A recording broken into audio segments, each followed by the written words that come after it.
Strox to be the one forcing the pace early. He is a pretty quick horse. Whether he quite lasts home over this 6 furlongs remains to be seen, but certainly in good order at the moment.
runners arriving down at the start then. We've got our 2:30 handicap coming up. This is the celebrating 60 years of Cleveland Mounting Rescue Handicap Division 2.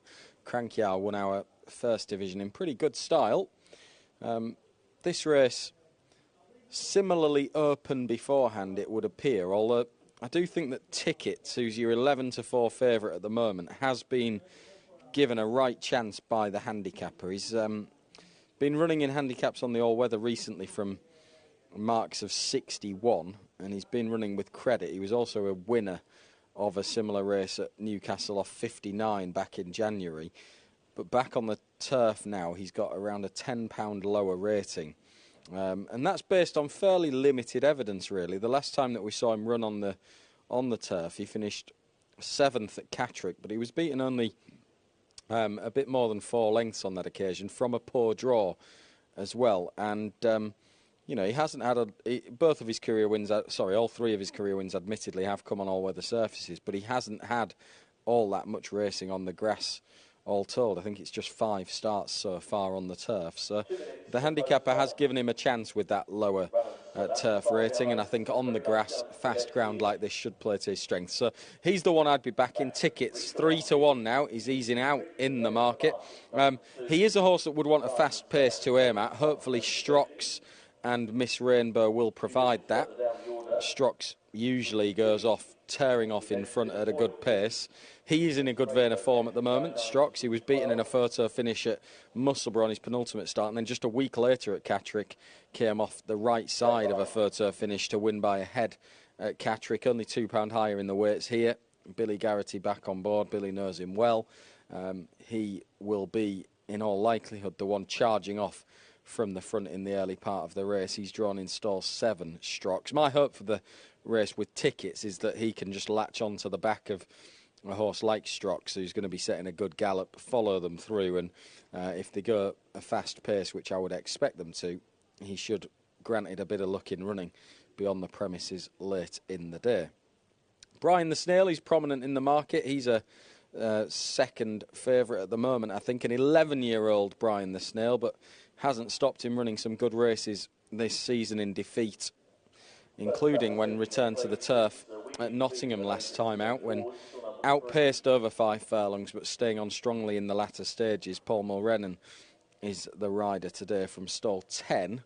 She'll put him up this stand side rail, which certainly may not be a bad thing given that the stalls are over that side, and Crankyar raced towards the near side rail from a high draw in our last race and came out a ready winner, so that might not be a negative for Brian the Snail.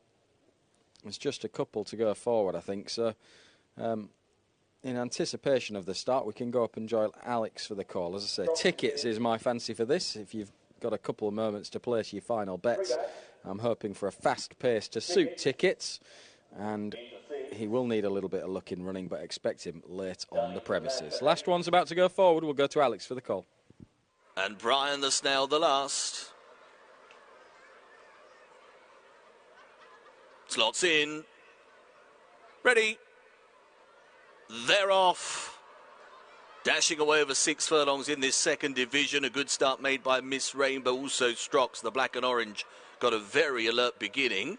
They're being followed by Variety Island and Dunnington Lad. Another 3 parts away, John Kirkup, who's quite lit up with the first-time headgear today. Fast Flow follows. Then Hercani and Wiggins B down the order at the moment. Tickets not got too many behind. And Brian the Snail, as is often the case, will try to come with a late charge. In front it is Strocks. Has the advantage here, the Catterick winner. Just a narrow call over Miss Rainbow running second. Variety Island close up on the right. John Kirkup is nearing the front wave. They're followed by Dunnington Lad and Tickets, Wiggins B. Brian the Snail trying to plot a way through. At the back of the order still is her Canyon extreme right for Fast Flow. Up top, Strocks has got the advantage with a furlong and a half to go. Plenty of challengers coming though. Variety Island, John Kirkup. Brian the Snail looking for racing room in behind, stuck in a wall. Down on the inside, Tickets also tries to burrow through with Miss Rainbow. Half a furlong to go. Tickets has got the seam up the near side and is storming home. Tickets, the gaps game to deny Variety Island. Brian the Snail, no luck at all in the run. Finished in third and Strocks was next. Ticket swoops down the near side rail under Andrew Mullin. It didn't look like it was going to open up for him quite on the inside of Miss Rainbow for much of that last couple of furlongs, but he's thundered through to win. Brian the Snail back in third, the grey horse. I think as we watch it again, we're going to call him an unlucky loser because he had nowhere to go at a crucial point. When Tickets was looking for room, so was Brian the Snail, and the door shut on him a few times under Paul Mulrennan, and he just couldn't get through. We'll need a replay to just view that again. But Tickets it is that has taken advantage of that lower rating on the turf. You can see Tickets up the near side, just pushed along, but he doesn't. It looks as if the daylight is there for him, but I think the gap closes a little bit as Miss Rainbow sort of drifts across and gives him a bump. Brian the Snail, meanwhile, in the pink cap, the big grey horse there, tries to burrow his through between Strocks and Variety Island, but the door is slammed shut on him just inside that final furlong. He's got nowhere to go after that. Finishes with a bit of a rush. It'd have been close, wouldn't it, between him and Tickets. Tickets the 4-1 second favourite he's returned. I think he was second favourite anyway. He's taken a late